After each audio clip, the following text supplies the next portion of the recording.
He's running a financial scam. First, they come to him and they go, look, we got you. We're going to give you 5 years if you plead guilty and testify against these other people. He's like, yeah, I'm not going to do that. I'm not going to plead guilty. I didn't do anything wrong. He goes to trial. He loses. He gets 30 years. Then they come back to him and they say, listen, your co-defendant is going to trial. Testify against them.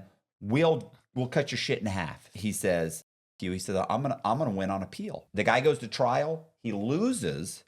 And that guy gets like 20 years. Another co-defendant goes to trial. They say, go to trial. We'll still give you testify. We'll give you something. Well, you can get down to around 20 years.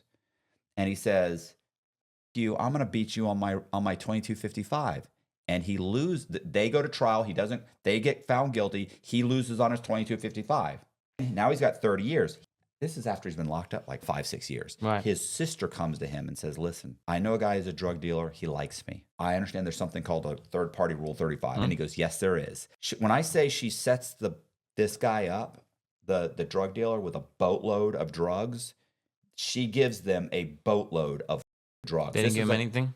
They didn't give thing. He files a bunch of motions. Your Honor, this phone call. I have this. They promised me this. Like he's been doing legal work. He's got it. I'm surprised he didn't get nothing with the evidence. He got nothing. Well, Rule 35 is up to a judge. They give you a day off if they want. You know that, right? Right. Well, yeah, I know. It's up to a judge. But here's what he said. This is actually what the response said. It says it in the motion. I read the motion.